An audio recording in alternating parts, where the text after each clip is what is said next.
نحمدہ ونصلی ونسلم علی رسولہ الکریم اما بعد فاعوذ باللہ من الشیطان الرجیم بسم اللہ الرحمن الرحیم یا صاحب الجمال و یا سید البشر من وجہک المنیر لقد نور القمر لا يمکن الثناء کما کان حقہ بعد از خدا بزرگ توئی قصہ مختصر۔ معراج النبی صلی اللہ علیہ وآلہ وسلم ایک ایسا مضمون ہے کہ جب اس کو بیان کیا جاتا ہے تو ہمیں کئی جگہوں سے ایسے سوالات کا سامنا کرنا پڑتا ہے کہ جس میں لوگ اس حد تک اعتراضات کی بوچھاڑ کر دیتے ہیں کہ احادیث کے اندر معراج النبی صلی اللہ علیہ وآلہ وسلم کے واقعات جو بیان کیے جاتے ہیں وہ نہیں ہیں، یا پھر کہا جاتا ہے کہ وہ ضعیف احادیث ہیں جن سے اہل سنت معراج النبی کو بیان کرتے۔ اب کس طرح کی چیزوں کے اوپر لوگ معراج میں کیا چیز بیان ہوتی ہے جس پر لوگ اس طرح کے سوالات کرتے ہیں؟ مطلب یہ سوال اٹھتا ہے کہ جیسے ہم معراج میں بیان کرتے ہیں ایک براق جو ہے وہ جنت سے جبرائیل امین لائے، اور وہ براق لایا گیا، براق جنت سے لایا گیا تھا۔ جب براق والا واقعہ بیان کرتے پہلے تو لوگ اکثر یہ کہہ دیتے ہیں کہ یہ احادیث میں ہے نہیں، یا کہتے ہیں یہ ضعیف ہے۔ اب دیکھیں نا، اہل سنت کسی بندے کو خاموش کروانے کے لیے اس سے بڑی دلیل نہیں ہے ان کے پاس کہ جب وہ کہتے ہیں کہ یہ تو ہے ہی نہیں، یا کہہ دیتے ہیں کہ یہ تو ضعیف ہے، یہ تو ضعیف حدیث میں آیا ہے۔ ہمارے لوگ سمجھتے ہیں کہ یار شاید ہمارے مسجد میں بیان کرنے والے عالم نے بیان کرنے میں کوئی کوتاہی کی ہے، کوئی یہ بندہ ہمیں کہہ رہا ہے کہ وہ روایت ضعیف ہے اور ہمارے مولانا صاحب نے بیان کر دی۔ اچھا، کمال بات یہ ہے کہ جو بندہ کہہ رہا ہے کہ یہ روایت ضعیف ہے اس کے منہ پہ داڑھی بھی نہیں ہے۔ اب میں سمجھنے کی بات بتا رہا ہوں، اس کے منہ پہ داڑھی بھی نہیں ہے، اور پوچھا جائے کہ آپ کی دینی کوالیفیکیشن کیا ہے تو اس بیچارے کو اس کا بھی علم نہیں ہے۔ اچھا، آپ مدرسے میں پڑھے کتنا ہے؟ کیا پڑھا ہے؟ کتابیں پڑھی ہیں، آپ نے فنون پڑھے ہیں۔ جس روایت کو آپ کہہ رہے ہیں یہ ضعیف ہے، آپ نے یہ روایت اصل کتاب میں جا کے خود آنکھوں سے پڑھی ہے، اور آپ کہہ رہے ہیں کہ یہ روایت ضعیف ہے۔ تو ضعیف روایت کس کو کہتے ہیں اس کا قانون آپ کو پتہ ہے، آپ پڑھے لکھے ہیں اس باب میں۔ تو ان پڑھ، کورا چٹا ان پڑھ ہوگا وہ بندہ جس نے یہ جملہ ہمارے کسی بھائی کو کہا ہوگا، اور جس پر ہمارا اس بندے پہ اعتماد دیکھیں گے ہمارا بندہ اس سے مطمئن ہو جاتا۔ لہذا جب کوئی بندہ آپ کے سامنے ہو غیر اہل سنت اور عظمت مصطفیٰ پر یا حضور کی شان کی کوئی بات ہو اور وہ کہے کہ یہ روایت ضعیف ہے، تو آپ سمجھو کہ یہ لطیفہ سنا رہا ہے، اس سے بڑھ کر کچھ نہیں۔ آپ رد کرنا سیکھیں، ہاں، یا اس سے پوچھ لیں کہ یار یہ جو آپ اتنی بڑی بڑک مار رہے ہیں، کیا آپ جمعے والے دن یا اس کے علاوہ اگر میں اپنے عالم سے وقت لوں تو کیا آپ یہ بات ان کے سامنے بیان کر سکتے ہیں؟ اگر وہ وہاں سے 9 2 11 نہ ہو جائے تو پھر کہیے گا۔ تو سمجھیں باتوں کو، ہمیں باتوں کو سمجھنا ہے، اپنے مسلک کو سیکھنا ہے، اپنے مسلک کی مضبوطی کو سیکھنا ہے۔ اب یہ روایت جو ہے کہ براق لایا گیا، اور آقا علیہ الصلوۃ والسلام کی تشریف آوری سے پہلے وہ براق خوشی کے اندر جھومتا تھا یا اپنی عادت سے، تو جبرائیل امین نے یہ لفظ کہہ کر کہ جو ہستی تم پر سوار ہونے والی ہے ان سے مکرم ہستی آج تک تم پر سوار نہیں ہوئی، لہذا تھم جاؤ۔ تو وہ براق تھم گیا حتیٰ کہ اس کو پسینہ آ گیا۔ یہ معراج کا واقعہ ہے اور حدیث کے اندر ہے، اور حدیث بھی صحیح ہے، یعنی با اعتبار سند کے حدیث صحیح ہے، اور کمال بات یہ کہ سیاستہ کے اندر ہے وہ روایت۔ یہ آپ جامع ترمذی اٹھائیں کتاب التفسیر اور حدیث نمبر 3121 ہے۔ اب میں روایت پڑھ رہا ہوں پوری۔ حضرت انس بن مالک رضی اللہ تعالیٰ عنہ بیان کرتے ہیں کہ جس رات نبی پاک صلی اللہ علیہ وآلہ وسلم کو معراج کرائی گئی، نبی مکرم صلی اللہ علیہ وآلہ وسلم کے پاس براق لایا گیا جس کو لگام ڈالی ہوئی تھی اور اس پر زین چڑھائی ہوئی تھی۔ اس نے نبی کریم صلی اللہ علیہ وآلہ وسلم کے سامنے شوخی سے اچھل کود کی۔ اس سے حضرت جبرائیل امین علیہ السلام نے کہا کیا تم سیدنا محمد الرسول اللہ صلی اللہ علیہ وآلہ وسلم کے ساتھ اس طرح کر رہے ہو؟ تمہارے سامنے آقائے دو جہاں کھڑے ہیں، تمہارے سامنے کون و مکان کے والی کھڑے ہیں، دونوں جہاں کے دھولا کھڑے ہیں، تمہارے سامنے عظمت کا مینار ہے، جس در سے فضیلتیں بٹتی ہیں وہ منبع فضیلت تمہارے سامنے ہے، اور تم یہ کر رہے ہو۔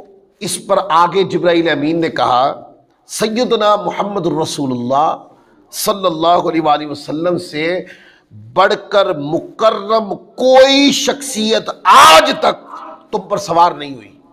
تو کہتے ہیں یہ جملہ سنتے ہی وہ براق تھم گیا، ساکن ہو گیا، بادب ہو گیا، اس کے جسم کی وہ جو تغیرات تھے وہ ختم ہو گئے، اور کہتے ہیں اور اس سے پسینہ بہنے لگا۔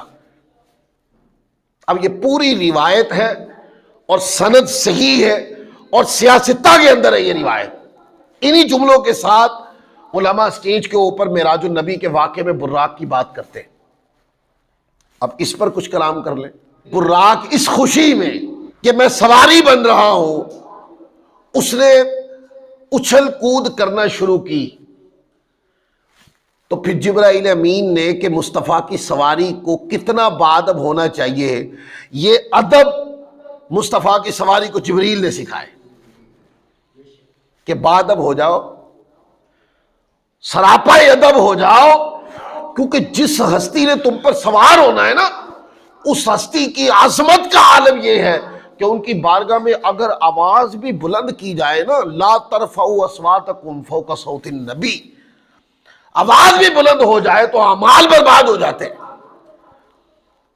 تو فرمایا کہ تم محمد رسول اللہ صلی اللہ علیہ وآلہ وسلم کے سامنے یوں کر رہے ہو، یعنی حضور تشریف لے آئے ہیں، آقا سامنے کھڑے ہیں، اور براق تم یہ کر رہے ہو، اچھل کود کر رہے ہو۔ تمہیں تو سراپا ادب ہونا چاہیے، تمہیں تو سراپا عجز و نیاز ہونا چاہیے، اس لیے کہ جب یہ ہستی ہو یا اس ہستی کا ذکر ہو تو ادب واجب ہے، ادب فرض ہے، اور ادب صرف انسانوں پر نہیں جانوروں پر بھی فرض ہے۔ جانور بھی حضور کا ادب کرتے تھے، یہ براق اکیلا نہیں تھا، جانور اللہ تعالیٰ نے جانوروں کے اندر یہ شعور منتقل کر دیا تھا کہ کوئی بھی حضور کی بارگاہ میں آئے تو ادب کے ساتھ آئے۔ اس پر اتنے واقعات ہیں حدیث کے اندر کہ اگر ہم ان کو بیان کریں تو اس کم وقت میں احاطہ نہیں کر سکتے۔ مطلب بکری آئی تو حضور کے قدموں میں سجدہ کر دیا، اونٹ آیا تو حضور کے قدموں میں سجدہ کر دیا۔ ایک اونٹ تھا اور وہ لوگوں کو کاٹتا تھا، حضور کی بارگاہ میں اس اونٹ کی شکایت لائی گئی، آقا نے فرمایا چلو میرے ساتھ چلو۔ وہ کسی باغ میں تھا، دروازہ بند کیا ہوا تھا، دروازہ کھولا، حضور اندر جانے لگے تو لوگوں نے کہا یا رسول اللہ یہ سب کو کاٹتا ہے؟ فرمایا نہیں، مجھے کچھ نہیں کہتا۔ کہتے حضور کو وہ جو اونٹ کسی کو قریب آنے نہیں دیتا تھا، چک مارتا تھا، جیسے حضور کو دیکھا تو سراپا ادب ہو گیا، اور حضور کی بارگاہ میں آ کر آقا کے قریب آ کر اس نے سجدہ کیا اور اپنا سر حضور کے قدمین میں رکھ دی۔ اس طریقے سے یہ اتنے واقعات ہیں کہ اگر بعض مرتبہ حضور کا نام آ جائے تو جانور اس پر تھم جاتے تھے۔ لہذا جبرائیل امین نے اس براق کو ادب سکھایا کہ تمہیں معلوم نہیں کہ تمہارے سامنے کون سی ہستی آ گئی ہے؟ تو کہتے ہیں براق تھم گیا، اور جبرائیل امین نے اس جانور کے سامنے آقا علیہ الصلوۃ والسلام کی عظمت کو بیان کر دیا۔ فرمایا تم پر ان سے بڑھ کر مکرم کوئی ہستی آج تک سوار نہیں ہوئی ہوگی۔ وہ کہتے ہیں کہ جب براق کو عظمت مصطفیٰ کا درس دیا گیا تو وہ براق صرف تھما ہی نہیں، بلکہ حضور علیہ الصلوۃ والسلام کی عظمت و شان کو سن کر اور حضور کی عظمت کے دبدبے سے کہتے ہیں اس سے پسینہ ٹپکنے لگا، وہ پسینہ ٹپکنے لگا اس سے۔ لہذا براق حضور کے لیے لایا گیا تھا۔ معراج میں یہ آقا علیہ الصلوۃ والسلام کا اکرام تھا۔ کائنات کے بادشاہ سے تو سواری تو پھر جنت سے آنی تھی، اور اللہ کا فرستادہ خاص جبرائیل امین ساتھ آئے اور حضور علیہ الصلوۃ والسلام کو اسی براق کی سواری، براق کو سواری بنا کر حضور علیہ الصلوۃ والسلام کو مکہ سے بیت المقدس کی طرف لے جایا گیا۔ اب یہ روایات کے اندر ہے، آگے اس پر روایات ہیں، میں آگے پڑھ دوں گا، روایات پڑھیں گے اس میں یہ ذکر آ جائے گا۔ کہتے ہیں کہ براق اتنا تیز تھا کہ وہ جہاں تک دیکھتا تھا نا وہاں تک قدم رکھتا تھا، وہ اتنی سرعت تھی اس کے دوڑنے میں، اس کے بھاگنے میں۔ اور کہتے ہیں براق برق سے ہے، تو نا بجلی کی سی رفتار کے ساتھ وہ دوڑتا تھا، وہ چلتا تھا۔ اب مجھے ایک بات بتائیں، اتنی تیز تو جہاز بھی نہیں دوڑتا، جہاز بھی اس سے کم رفتار میں ہوا میں پرواز کرتا ہے، اور براق کہتے ہیں کہ وہ جہاں تک دیکھتا تھا وہاں تک قدم رکھتا تھا، اتنی سپیڈ تھی۔ آپ دیکھتے ہیں جہاز کے اندر کمرے بنے ہوتے ہیں، اگر لوگ اوپن جہاز میں سفر کریں تو سفر نہیں کر سکتے، اوپر ہوا بہت تیز ہے، لوگ سفر نہیں کر سکتے، ایسے تو لوگ مر جائیں گے۔ اور اس طرح جہاز سفر بھی نہیں کر سکتا، تحقیق سے پتہ چلتا ہے کہ اس طرح جہاز اڑ بھی نہیں سکتا۔ تو آپ دیکھتے ہیں کہ حضور علیہ الصلوۃ والسلام بغیر کسی اس کے اوپر یعنی اوپن حضور سفر فرما رہے ہیں، اور وہ اتنی سپیڈ سے، اور آقا علیہ الصلوۃ والسلام اس کے اوپر سفر فرما رہے ہیں، اور دوران سفر حضور علیہ الصلوۃ والسلام مشاہدات سے گزر رہے ہیں، جو چیز دیکھ رہے ہیں آقا علیہ الصلوۃ والسلام اس کو بیان کر رہے ہیں۔ اتنی سپیڈ میں کوئی چیز چلے تو کیا آپ اطمینان سے دیکھ سکتے ہیں کہ کون کہاں ہے اور کیا کر رہا ہے؟ وہ کہتے ہیں یہ صرف نگاہ مصطفیٰ کا ہی کمال ہے کہ براق کی اتنی تیز رفتاری کے ساتھ آقا علیہ الصلوۃ والسلام جس چیز کو ملاحظہ فرماتے ہیں اس کو پورے طریقے سے اس کا نتیجہ بیان کر دیتے ہیں۔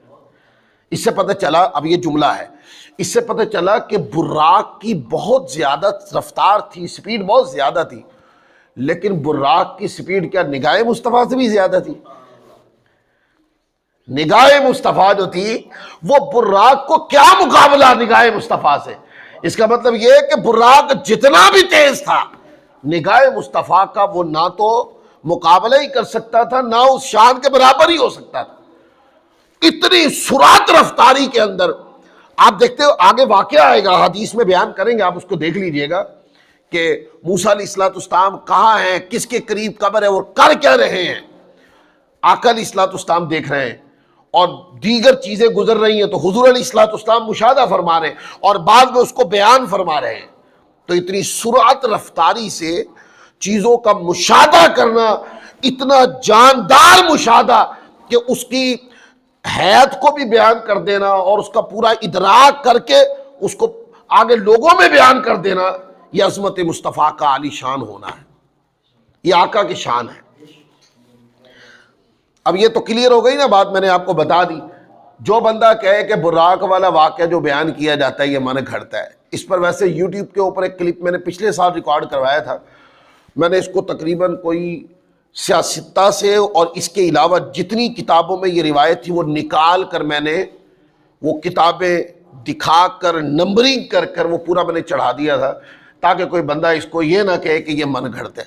اب دیکھ لیں جن لفظوں میں یہ واقعہ بیان ہوتا ہے، میں نے وہ لفظ حدیث سے نکال کر اس کے حوالہ جات کے ساتھ کہ یہ سیاستہ میں ہے روایت آپ کے سامنے پیش کر دی۔ اب آپ اتنا پختہ ہو جائیں کہ کوئی بندہ آپ کے سامنے بات کرے نا کہ کہے کہ یہ تو جعلی روایت ہے، یہ تو ضعیف ہے، آپ 2 منٹ کے لیے اس کو ضعیف کیوں نہیں کر دیتے؟ وہ جو ایک غیر معقول آدمی ہے جو پڑھا لکھا بھی نہیں ہے، کسی مولوی صاحب کی گرم گرم تقریر سن کے آ گیا ہے اور آپ کے مسلک کے اوپر سوال کرنے لگا ہے، آپ 2 منٹ کے لیے اس کو ضعیف قرار دے دیں، انہیں کہنا ہے کہ ہم نے اس کا حوالہ بھی سن لیا اور حدیث کو لفظ بائی لفظ سن لیا ہے، اب تمہاری گفتگو کافی نہیں ہے، ہمارا مسلک زیادہ وزندار۔ پھر آگے دیکھیں، معراج النبی کے اندر ایک روایت بیان ہوتی ہے کہ آقا علیہ الصلوۃ والسلام فرماتے ہیں کہ جب معراج میں حضور براق پر سوار تھے نا، تو آقا علیہ الصلوۃ والسلام فرماتے ہیں کہ میں نے سرخ ٹیلے کے پاس دیکھا کہ موسیٰ علیہ الصلوۃ والسلام اپنی قبر کے اندر کھڑے نماز پڑھ رہے ہیں۔ یہ روایت بیان کی جاتی ہے۔ آقا علیہ الصلوۃ والسلام کی حضرت موسیٰ علیہ الصلوۃ والسلام اور حضور کے دور کے مابین تقریباً 1500 سال کم و بیش کا فاصلہ ہے۔ پھر کہتے ہیں حضور علیہ الصلوۃ والسلام مشاہدہ کر کے کتنی تیز رفتاری سے براق دوڑ رہا تھا، اتنی تیز رفتاری میں تو پتہ نہیں چلتا کون سا جنگل آیا اور گزر گیا، لیکن حضور علیہ الصلوۃ والسلام بتا رہے ہیں کہ وہ جو سرخ ٹیلے کے پاس قبر ہے، موسیٰ علیہ الصلوۃ والسلام کی قبر ہے، اور اس قبر کے اندر موسیٰ علیہ الصلوۃ والسلام ہیں اور زندہ ہیں اور کھڑے ہو کر رب کی نماز پڑھ رہے ہیں۔ یہ پوری روایت ہے۔ اس روایت کو کسی ایک کتاب میں نہیں بیان کیا، اس روایت کو کئی کتابوں کے اندر روایت کیا ہے، اور ایک امام نے اس ایک روایت کو کئی بار بیان کیا ہے۔ یہ صحیح مسلم شریف کے اندر ہے روایت۔ امام مسلم کتاب الفضائل میں جہاں پر موسیٰ علیہ الصلوۃ والسلام کی فضیلت کا بیان آیا ہے، وہاں پر امام مسلم 6158 6157 دو جگہ یہ روایت کو لائے۔ پھر اسی طرح سنن نسائی کے اندر موسیٰ علیہ الصلوۃ والسلام کا ذکر آیا، 3 مقام پر امام نسائی لائے، 1627 1628 اور 1130، 3 مقام پر امام نسائی اس روایت کو لائے۔ پھر مسند احمد بن حنبل میں یہ روایت آئی، صحیح ابن حبان میں یہ روایت آئی، تو پتہ چلا کتنی کتابوں میں ہے یہ روایت۔ اچھا، جب یہ روایت پڑھی جاتی ہے تو آپ کو پتہ دوسرا بندہ یہ بات کیوں کہتا نہیں یہ من گھڑتا ہے، یہ صحیح تم نہیں بیان کر رہے، اس روایت میں اس کا ذکر نہیں ہے، یہ پتہ کیوں کرتے ہیں؟ دوستو یہ وہ روایت ہے جس سے انبیاء کرام کا اپنی قبروں میں زندہ ہونے کا عقیدہ زندہ ہوتا ہے۔ آپ دیکھیں نا، اگر یہ روایت سچی ہو گئی اور ماننی پڑ گئی تو یہ بھی ماننا پڑے گا کہ اللہ تعالیٰ کے جو انبیاء ہیں وہ اپنی قبور میں زندہ ہوتے ہیں، اور اگر انبیاء کرام کا اپنی قبور میں زندہ ہونے کا یعنی حیات النبی کا عقیدہ اگر زندہ ہو گیا تو پھر تو التجائیں، دعائیں اور آقا علیہ الصلوۃ والسلام کی بارگاہ میں سلام پیش کرنا اور حضور سے شفاعت طلبی کرنا، یہ سارا عقیدہ جائز ہو جائے گا۔ ان کا تو سارا مذہب ہی اس پر ہے۔ پھر ہم کہیں گے نا یا نبی سلام علیک، ہم یوں کہتے ہیں، لوگ کہتے ہیں کس کو سنا رہے ہو، وہ تو زندہ ہی نہیں۔ اور اگر یہ روایت مان لیں تو موسیٰ علیہ الصلوۃ والسلام اپنی قبر میں زندہ ہیں، تو کیا ان کے سردار اپنی قبر میں زندہ نہیں؟ سیدھی سی بات ہے۔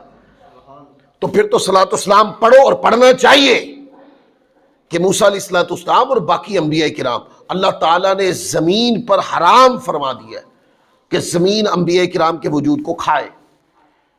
حدیث پاک ہے، فرمایا کہ اللہ تعالیٰ نے زمین پر حرام کر دیا کہ وہ انبیاء کرام کو جسموں کو کھائے۔ اللہ کے نبی اپنی قبروں کے اندر زندہ ہوتے ہیں، ان کو رزق دیا جاتا ہے۔ سنن ابن ماجہ کے اندر روایت ہے کہ انبیاء کرام اپنی قبور کے اندر زندہ ہوتے ہیں اور وہ نماز پڑھتے ہیں۔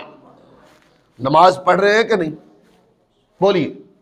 اچھا، اس پر ایک بحث ہے، اگر آپ کہیں تو وہ بھی کر دوں۔ اس روایت کے اندر لفظ آئے ہیں وَهُوَ قَائِمٌ يُصَلِّي فِي قَبْرِهِ، کہ موسیٰ علیہ الصلوۃ والسلام اپنی قبر میں کھڑے کیا کر رہے تھے؟ یصلی، وہ نماز پڑھ رہے تھے۔ لوگ یہ کہتے ہیں نماز پڑھ رہے تھے۔ بھئی دیکھیں، عربی کے اندر نماز کو بھی صلاۃ کہتے ہیں اور درود کو بھی صلاۃ کہتے ہیں۔ اچھا، موسیٰ علیہ الصلوۃ والسلام، اب علماء فرماتے ہیں موقع محل کے اوپر غور کریں آپ کہ موقع کیا ہے۔ نماز تو وہ قبر کے اندر موسیٰ علیہ الصلوۃ والسلام پڑھتے ہوں گے، اور سارے انبیاء پڑھتے ہیں قبر کے اندر نماز۔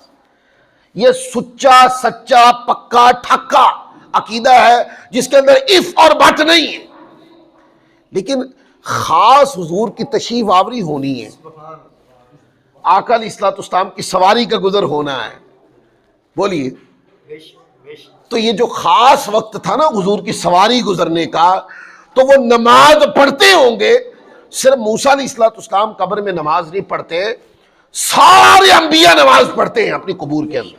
کس کی؟ اللہ کی. لیکن خاص جب حضور کی سواری کا گزر تھا نا، تو وہ کہنے لگے کہ یہاں پر یصلی بمانا نماز پڑھنا نہیں، یصلی بمانا مصطفیٰ پہ درود و سلام پڑھنا ہے. تو وہ کہتے وَهُوَ قَائِمٌ يُصَلِّي فِي قَبْرِهِ. آقا فرماتے ہیں کہ میں جب معراج میں گزرا براق پر، تو میں نے دیکھا کہ سرخ ٹیلے کے پاس موسیٰ علیہ الصلوۃ والسلام اپنی قبر کے اندر وَهُوَ قَائِمٌ يُصَلِّي، وہ کھڑے میری ذات پر درود و سلام پڑھ رہے ہیں. موقع مال یہ کہتا ہے کہ یصلی کا معنی درود ہونا چاہیے. بقیہ رہی نماز، تو نماز پڑھتے ہیں انبیاء کرام. اچھا اگر یہ معنی مان لیا جائے، یہ ماننے نہیں دے گی قوم آپ کو، یہ قوم آپ کو یہ معنی ماننے نہیں دے گی. اور ہمیں پرواہ نہیں ہے کسی کی بھی، ہم نہیں کسی کی پرواہ کرتے. اگر کوئی بندہ ہوگا اس کا معنی یہ تھا تو قاری صاحب نے یوں کر دیا، بھئی ہم نے کر دیا، جاؤ. ہم کرنے پر بھی پرواہ نہیں کرتے کسی پر، ماننے پر بھی پرواہ نہیں کرتے، اور عمل کرنے پر بھی پرواہ نہیں کرتے. ہم یہ کہتے ہیں، میرے علماء کہتے ہیں، میرے علماء نے لکھا، کتابوں میں لکھا، اس حدیث کی شرح میں علماء نے یہ لکھا ہے کتابوں میں کہ وَهُوَ قَائِمٌ يُصَلِّي کا معنی ہے حضور گزر رہے تھے تو موسیٰ علیہ الصلوۃ والسلام آقا کی ذات پہ درود پڑھ رہے ہیں. تو درود پڑھنا ثابت ہو گیا. ایک اور بھی بات ہے، اگر یہ معنی مان لیا جائے تو پھر تو کھڑے ہو کے درود پڑھنا بھی ثابت ہو گیا. اور پھر ہم کھڑے ہو کر نماز جمعہ کے بعد کیسے پڑھتے ہیں درود و سلام؟ بھائی کھڑے ہو کر پڑھتے ہیں نا، کھڑے ہو کر حضور کی ذات پر کیا پڑھتے ہیں؟ درود پڑھتے ہیں. اگر کوئی بندہ پوچھے کہ بھئی کھڑے ہو کر درود پاک پڑھنا آقا کی ذات پر کہاں لکھا ہوا ہے، انہیں کہنا کہ یہ معراج میں جب آقا معراج پر بیت المقدس جا رہے تھے تو یہ موسیٰ علیہ الصلوۃ والسلام کی سنت ہے کہ کھڑے ہو کر آقا علیہ الصلوۃ والسلام پہ درود پاک پڑھ. کیا بیٹھ کے پڑھتے تو درود نہ ہوتا؟ اب اس سے اگلی بات، بیٹھ کے پڑھتے تو درود نہ ہوتا؟ ہاں ہوتا بھائی. درود بیٹھ کے پڑھ سکتے ہیں، آپ کھڑے ہو کے پڑھ سکتے ہیں، آپ چلتے پھرتے پڑھ سکتے ہیں. درود پاک ایک ایسا وظیفہ ہے، علماء فرماتے ہر سانس کے ساتھ کرنا چاہیے. سانس اندر کھینچو تو درود پڑھو، سانس باہر آئے تو درود پڑھو، بیٹھ کے دل کرے تو بیٹھ کے پڑھو، کھڑے ہو کر دل کرے تو کھڑے ہو کے پڑھو. ٹھیک ہے، دل کرے تو کرسی پہ بیٹھ کے پڑھو، دل کرے تو لیٹ کے پڑھو. یہ ایک ایسا وظیفہ ہے، پر ہر سانس پر آقا کا نام نامی اس میں گرامی جپنا چاہیے، لینا چاہیے یا گنگنانا چاہیے. اس سے جہاں مزاج خوبصورت ہوتا ہے وہاں بندے کی مسکراہٹ بھی خوبصورت ہوتی ہے حضور کا ذکر کرنے سے. یعنی پھر بندہ مسکراتا بھی بندوں کو پسند آتا ہے. تو کوئی بندہ پوچھے کہ کھڑے ہو کر درود پاک پڑھ سکتے تو انہیں کہنا یہ موسیٰ علیہ الصلوۃ والسلام کی یہ سنت ہے کہ کھڑے ہو کر درود و سلام پڑھنا چاہیے. لہذا یہ جو بلیم ہم پر کیا جاتا ہے نا کہ یہ والی روایت جو ہے نا یہ درست نہیں ہے. اب میں نے آپ کو بتا دیا کہ یہ صحیح مسلم میں 2 جگہ، سنن نسائی کے اندر یہ روایت 3 مقام پر، مسند احمد بن حنبل میں 1 سے زیادہ بار یہی روایت. آگے امام ابن حبان نے اس کو روایت کیا ہے اپنی صحیح ابن حبان کے اندر. تو کئی کتابوں میں تو یہ روایت آئی، اب تو مان لینی چاہیے. اچھا مانتی کیوں نہیں وہ میں نے آپ کو بتا دیا، کیونکہ اگر مان لی تو پھر حیات النبی کا عقیدہ ماننا پڑے گا. اور اہل سنت انبیاء کرام کی حیات برزخی کے قائل ہیں. اب یہ بات آپ کو ذرا پختہ جملوں سے سمجھا دو، اس کو دماغ میں رکھنا ہے. لوگ کہتے ہیں کہ اگر آپ قبروں کے اندر انبیاء کرام کی حیات کے قائل ہیں تو اس کا مطلب یہ کہ آپ انبیاء کرام کی ذات پہ موت پیش ہوتی ہے، آپ یہ عقیدہ نہیں مانتے. تو آپ تو قرآن کی آیت کا انکار کرتے ہو، کل نفس ذائقۃ الموت، کل من علیہا فان. اور پھر وہ آیتیں پڑھتے نا لائن لگا دیں گے آیتیں پڑھتے ہو. ہمارے بندے متاثر ہو جاتے, وہ کہتے اتنی آیتیں پڑھ دی ہیں یار, ہمارے اہل سنت قرآن سے اتنے ہی دور ہیں.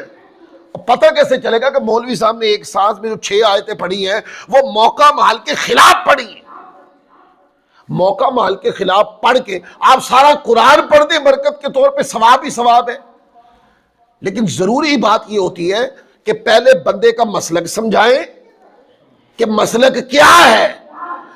اگر وہ غلط ہے تو پھر اس کی تغلید قرآن مجید سے بیان کی جاتی ہے.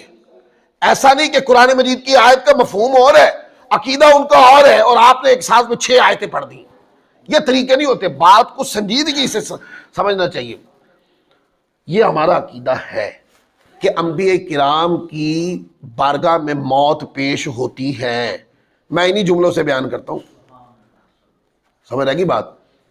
کیونکہ بڑے بڑے گستاخ لوگ بیٹھے ہوں کہ جو انبیاء کرام کی وفات کے اوپر اس طرح کے کمزور جملے بولتے ہیں کہ شاید اس طرح کا جملہ تو اپنے باپ کے مرنے پہ نہیں بولتے ہوں گے. وہ جو انبیاء کرام کی وفات کے اوپر لوگ جملے بولتے ہیں. تو میں یہ کہتا ہوں کہ یہ عقیدہ اہل سنت کا پکا ٹھکا ہے کہ ہر نفس کے اوپر موت آتی ہے. اسی طرح انبیاء کرام کے نفوس مقدسات پر بھی موت پیش ہوئی, اور ایک آن کے لیے ان کی روح پاک جسم مقدس سے جدا ہوئی تاکہ قرآن مجید کی یہ ساری آیتیں سچی ہو جائیں. کل نفس ذائقۃ الموت, کہ سب پر ایک بار موت آنی ہے. یوں انبیاء کرام کے مقدس وجود پر بھی موت پیش ہوئی. ٹھیک ہو گیا بات. اس کے بعد قبروں کے اندر انبیاء کرام کی دوبارہ حیات عطا فرما دی گئی, یعنی روح پاک جسم مقدسات میں واپس لوٹا دی گئی. اب انبیاء کرام اپنی قبروں کے اندر زندہ ہیں.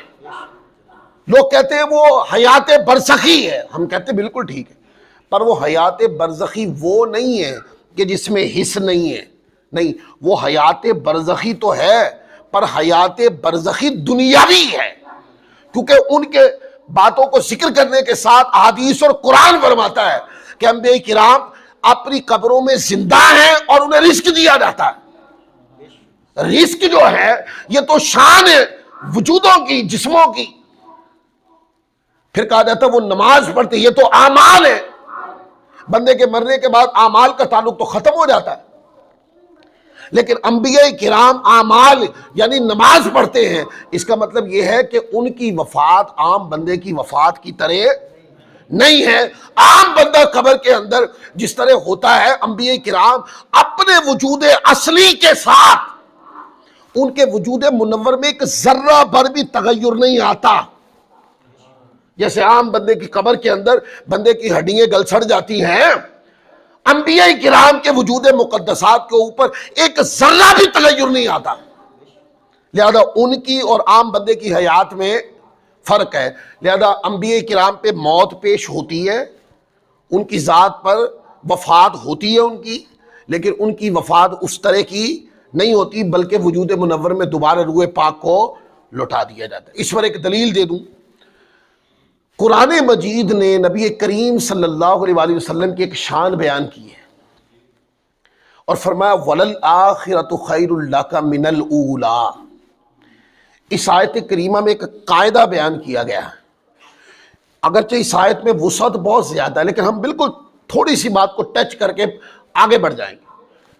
فرمایا کہ اے حبیب, آپ کی ہر آنے والی گھڑی پہلے گھڑی سے بہتر ہے. یہ قاعدہ ہے. لہذا اب جو حضور کی شان کو گھٹا رہے ہیں, انہوں نے اس بات پر سوچنا ہے کہ قرآن مجید نے کہا یہ گھٹنی نہیں ہے. جب حضور کا ذکر ہوگا تو بڑھا کے ہوگا, کیوں ہر آنے والی گھڑی پہلے سے بہتر ہے.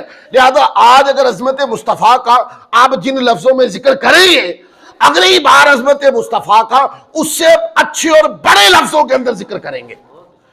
جتنا ذکر کریں گے اتنا ہی کم ہے, کیونکہ ان کی ہر آنے والی گھڑی پہلے سے بہتر ہے. ایسا نہیں ہے کہ پہلے گھڑی بہتر نہیں تھی, لیکن فرمایا ان کی آنے والی گھڑی باعتبار ان کی پہلی گھڑی سے عظمت فضیلت اللہ کے قرب میں پہلے سے بڑھ کر ہوگی. اچھا, پہلی گھڑی کے اندر اب سوچ کروں بات کو, پہلی گھڑی کے اندر تو آقا علیہ الصلوۃ والسلام کی روح پاک وجود منور میں تھی، آقا کے وجود منور میں تھی نا. اور اگر وفات کے بعد حضور کی روح پاک جو ہے، کیا کائنات میں آقا علیہ الصلوۃ والسلام کے وجود منور سے بڑھ کر بھی کوئی عظمت والی جگہ ہے؟ تو بتا دے، دکھا دے، سنا دے، حدیث پڑھ دے، دے دے قرآن پاک کی آیت سے دلیل کوئی. قرآن پاک تو فرماتا ہے لا اقسم بہذا البلد، کہ جہاں حضور علیہ الصلوۃ والسلام کے قدمین لگے، حضور زندگی گزارے، جس میں پاک خاک کے مبارک کو نوازے. قرآن فرماتا ہے لا اقسم بہذا البلد، مجھے اس شہر مکہ کی قسم. کس وجہ سے؟ وانت حل بہذا البلد، اے حبیب اس لیے کہ آپ اس میں رہتے ہیں. مکہ میں کعبہ کی وجہ سے قسم نہیں ہے، وہ مقدس جگہ ہے. بقیہ تبرکات کی وجہ سے قسم نہیں ہے، وہ تبرکات کی برکت اپنی جگہ قائم ہے. لیکن اللہ فرماتا ہے کہ مکہ کی قسم اس لیے کہ اے حبیب کہ آپ اس شہر میں رہتے ہیں، لہذا جہاں حضور کے قدم لگے وہ جگہ اللہ کے ہاں قسم یاد اور فرمائے جانے کے لائق بن جاتی. تو جہاں حضور علیہ الصلوۃ والسلام کا وجود منور آرام فرما ہو، یہ عقیدہ لکھا علماء نے کہ اگر حضور زندگی کا کچھ حصہ گزارے اور وہ جگہ قسم فرمائے جانے کے لائق ہو جائے، اور قرآن فرمائے وانت حل بہذا البلد، حبیب یہ مکہ کی قسم اس لیے ہے کہ آپ اس میں رہتے ہیں، تو پھر مدینہ کی عظمت کا عالم کیا ہوگا کہ وہاں تو حضور آرام فرما ہے. ہجرت کے بعد آقا نے مدینہ ترک نہیں کیا، حتیٰ کہ مزار پر انوار بھی مدینہ میں بن گیا. تو علماء فرماتے ہیں کہ جس زمین کے ساتھ آقا کا وجود منور ٹچ ہوا ہے، سکونت پذیر ہوا ہے، علماء فرماتے ہیں وہ زمین کائنات سے افضل ہے، مکہ سے بھی افضل ہے. حتیٰ کہ یہاں تک علماء نے لکھا کہ وہ عرش اولی سے بھی افضل ہے، عرش اولی سے بھی افضل ہے. اب مجھے بتائیں ایک وقت اب کائنات میں وہ زمین سب سے افضل ہے تو وہ وجود کتنا افضل ہوگا جس کے اتصال سے اس زمین کی افضلیت اس اوپر چلی گئی. تو وہ وجود منور کتنا مقدس اور کتنا فضیلت والا اور کتنا برکت والا ہوگا. تو بتائیں روح پاک اس وجود منور میں رہتی ہے. اب قرآن فرماتا ہے آپ کی ہر آنے والی گھڑی پہلے سے بہتر ہوگی. اب پہلے والی گھڑی تو بہتر تبھی ہوگی کہ روح پاک وجود منور میں رہے، کیونکہ کائنات میں وجود منور سے بڑھ کر کوئی بھی افضل والا افضل وجود نہیں، کوئی جگہ نہیں ہے. اس لیے علماء کرام نے فرمایا کہ اللہ تعالیٰ نے آقا علیہ الصلوۃ والسلام کو آپ پر موت پیش ہوئی اور آپ نے اپنی رضا سے قبول فرما لی، اور قبول فرمانے کے بعد وہ حکم کل نفس ذائقۃ الموت کا پورا ہو گیا، اور روح پاک دوبارہ وجود منور میں لوٹا دی، اس وجہ سے کہ کائنات میں آقا کے وجود سے بڑھ کر کوئی چیز افضل نہیں تھی، اس لیے وجود منور کو لوٹا دیا گیا. یہ عقیدہ ہے ہمارا. انبیاء کرام پر موت تشریف لانے کا عقیدہ رکھتے ہیں، انبیاء کی وفات کے قائل ہیں، لیکن ہم یہ کہتے ہیں کہ نہیں، اس کے بعد ان کو حیات عطا فرما دی گئی، قبر کے اندر برزخی حیات عطا فرما دی گئی. پر ان کی جو برزخی حیات ہے نا وہ حصی دنیاوی ہے. کیا ہے؟ حصی دنیاوی. ایسا نہیں ہے کہ غلام گنبد خضرا کے پاس آئے اور آ کے استشفاء کرے باہر گئے مصطفیٰ سے، اور تم کو حضور سنتے نہیں. ہم کہتے ہیں حضور سنتے. آپ پوچھے دلیل. بھئی پہلے غلام آتے تھے حضور کی بارگاہ میں، سنوائی ہوتی تھی کہ نہیں؟ بولیے. غلام نوازے جاتے تھے کہ نہیں؟ بولے نوازے جاتے تھے کہ نہیں؟ اب پہلے سے اعلیٰ گھڑی، پہلی گھڑی سے بہتر تو تب ہی ہو رہی ہے کہ غلام حضور کا جلوہ بھی نظر نہ آئے اور غلام آئے اور خالی ہاتھ بھی نہ جائیں، غلام آئے اور نوازے بھی جائیں، اور غلام سنائے اور آقا ان کی سنے بھی. یہ تو پہلے سے بڑھ کر بہتر ہو گئی نا گھڑی. اس پر حدیث ہے جس کے اوپر سارے غیر مقلدین اور غیر اہل سنت لوگ زور لگاتے ہیں ضعیف ہے ضعیف ہے. میں نے آپ کو کہا چلاہٹ کا نہ تو ہم کبھی نوٹس لیتے اور نہ ہی کبھی پرواہ کرتے.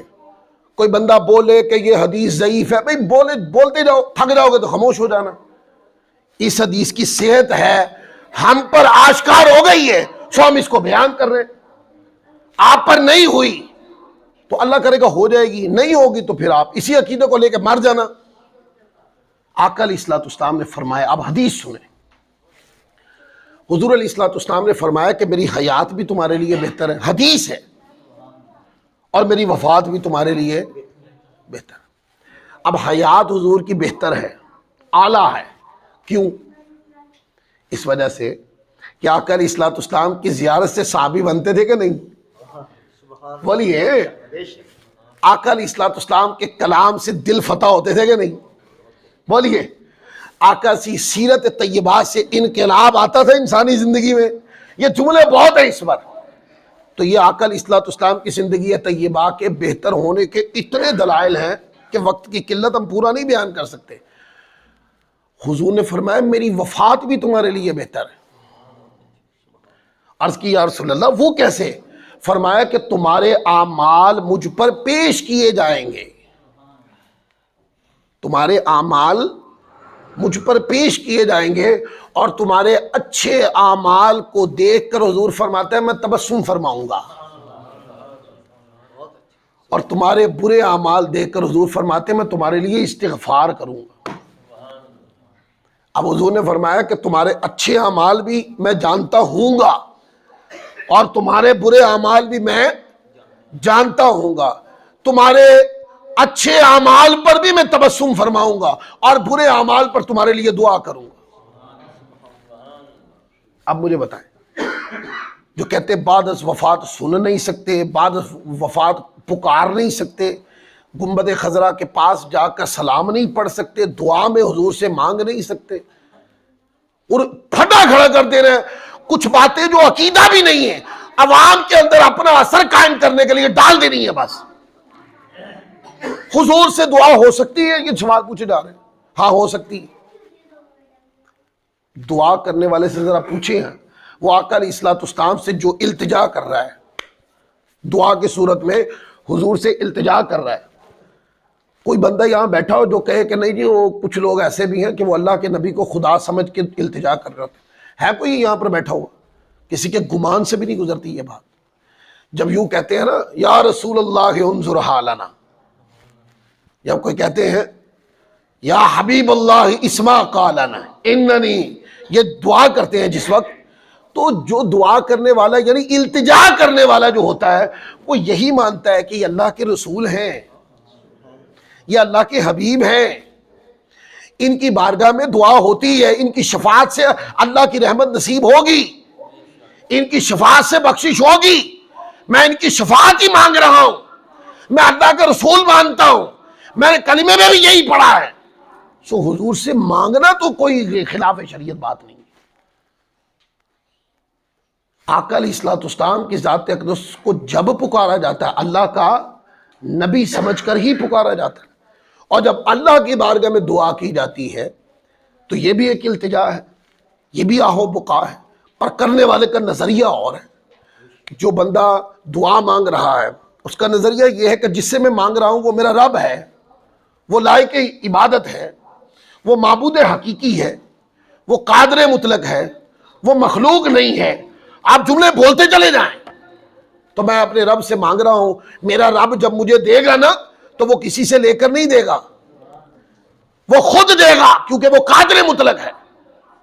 اور جب بندہ اللہ کے نبی کی بارگاہ میں التجا کرتا ہے تو وہ کہتا ہے یا رسول اللہ اپنی شفاعت میں قبول فرما لے. سنا ہے کہ جو آپ کی شفاعت پا جاتا ہے اس کو اللہ کی رحمت نصیب ہو جاتی ہے، انداز بدل جاتا ہے، طریق بدل جاتا ہے.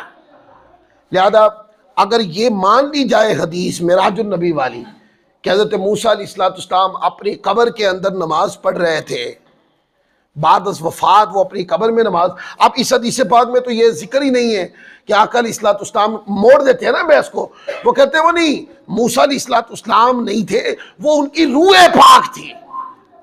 انہیں کہنا یہ حدیث سے پڑھ دیں. آپ نے حدیث، جو لوگ بھی اس طرح کے جملے کسے جھوٹ بولتے ہیں انہوں نے پڑھی نہیں ہے روایت. روایت کے اندر روح کے لفظ ہی نہیں ہے۔ آقا علیہ الصلوۃ والسلام فرماتے ہیں میں نے سرخ ٹیلے کے پاس دیکھا موسیٰ علیہ الصلوۃ والسلام اپنی قبر میں نماز پڑھ رہے ہیں۔ تو اگر موسیٰ علیہ الصلوۃ والسلام اپنی قبر میں زندہ ہیں تو ظالموں مانو محمد مصطفیٰ بھی قبر میں زندہ ہے۔ اگر کوئی کہ میں نہیں مانتا، بھئی آپ کو منوانا بھی کس نے؟ آپ نہیں مانتے نہ مانو، بھئی اسی عقیدے میں مرو۔ ہم تو صرف اپنے لوگوں سے بات کر رہے ہیں۔ جو ہمارے لوگوں کو یہ کہا جاتا ہے نا کہ یہ حدیث ضعیف ہے تو یہ درست نہیں ہے تو یہ درست نہیں ہے، ہمارا مسلک اتنے کمزور پیمانوں پر نہیں ہے۔ ہمارا مسلک ایک مضبوط دلائل اور مضبوط دلالت سے ثابت ہے۔ قرآن حدیث سے مسلک اہل سنت ثابت ہے۔ کبھی بھی کسی کی چرب بیانی کو مت سنیں۔ اگر کوئی بندے کی گفتگو آپ کے ذہن میں سوال کھڑا کر دیں تو آپ اپنے علماء کی طرف راغب ہو جائیں، اپنے علماء سے اس کا سوال پوچھیں تو آپ دیکھیں اس کے کس طریقے سے اس کے جواب آتے ہیں۔ تو آج میں نے 2 حدیث پڑھی ہیں معراج النبی کے باب میں، اور یہ کہا جاتا ہے نا کہ معراج میں بہت ساری باتیں کی جاتی ہیں، تو من گھڑتے تو فلاں ہیں، یہ وہ اس طرح کی باتیں کی جاتی ہیں۔ تو میں نے آج آپ کو براق والی روایت پڑھ کے سنائی ہے، اور میں نے آپ کو سیاستہ سے اس کا حوالہ کوٹ کی ہے، اور انہی لفظوں میں لفظ بائی لفظ پڑھ کے سنائی ہے کہ انہی لفظوں میں بیان ہوتی ہے اور انہی لفظوں میں حدیث میں موجود ہے۔ اور دوسرا یہ کہ موسیٰ علیہ الصلوۃ والسلام کے بارے میں کہ انبیاء کرام اپنی قبروں میں زندہ ہیں، اور موسیٰ علیہ الصلوۃ والسلام اپنی قبر میں زندہ تھے۔ آقا علیہ الصلوۃ والسلام نے دیکھا یہ معراج کے سفر میں یہ واقعہ پیش آیا۔ لوگ کہتے ہیں نہیں یہ جو بات بیان کی جاتی ہے نا یہ ایسے نہیں ہے جی، روح کا ذکر ہے۔ لوگ کہتے ہیں نہیں یہ حدیث میں نہیں ہے، کوئی مان جائے تو کہ یہ ضعیف ہے حدیث۔ ہمارے لوگ سمجھتے ہیں کہ شاید ایسا ہی ہے، نہیں ایسا نہیں ہے۔ آپ اپنے اندر یہ کیپیسٹی پیدا کریں کہ جو آپ کے سامنے بندہ بات کر رہا ہے غیر اہل سنت، وہ بندہ غلط بات کر رہا ہے۔ آپ نے جو اپنے عالم سے بات سنی ہے وہ بات بہت پختہ ہے، وہ زیادہ مضبوط ہے، لہذا اپنے مسلک کو، اپنے دلائل کو مضبوطی سے سیکھے سمجھے بھی اور اس پہ مضبوط ہو جائے۔ اگلا جمعہ جو ہے میں اس پر اور چند احادیث کوٹ کروں گا، جس میں ایسی احادیث بھی ہوں گی کہ جس کے اندر یہ ذکر ہے کہ اللہ تعالیٰ کو دیکھا ہے کہ نہیں۔ یہی بحث ہے نا، خدا کی قسم اگلے جملے جو لوگ یہ کہتے ہیں نا کہ جو بھی ہے نا بخاری سے دکھاؤ، بخاری میں ہوگا تو مانیں گے۔ اگلے جمعے ایک لطیفہ آپ کو سناؤں گا کہ بخاری شریف ایسے کھول کے نا آپ کے سامنے ایسے پڑھ کے سناؤں گا، پر بخاری ماننے والے نہیں مانیں گے، کل مسلم ماننے والے نہیں مانیں گے۔ اور پھر اس کے اوپر ایک سوال کھڑا کیا جاتا ہے کہ سیدہ عائشہ صدیقہ رضی اللہ تعالیٰ عنہ نے فرمایا کہ اگر کوئی یہ کہے کہ محمد رسول اللہ صلی اللہ علیہ وسلم نے خدا کو دیکھا ہے تو اس نے بہت بڑا جھوٹ بیان کیا، یہ سنا ہے۔ میں آپ کو بتاؤں گا کہ یہ روایت کن لفظوں میں ہے اور حضرت عائشہ صدیقہ رضی اللہ تعالیٰ کی مراد کیا ہے، اور یار لوگوں نے اس کو اپنا مسلک کیسے بنا رکھا ہے۔ اللہ تعالیٰ ہم سب کو عمل کی توفیق عطا فرمائے۔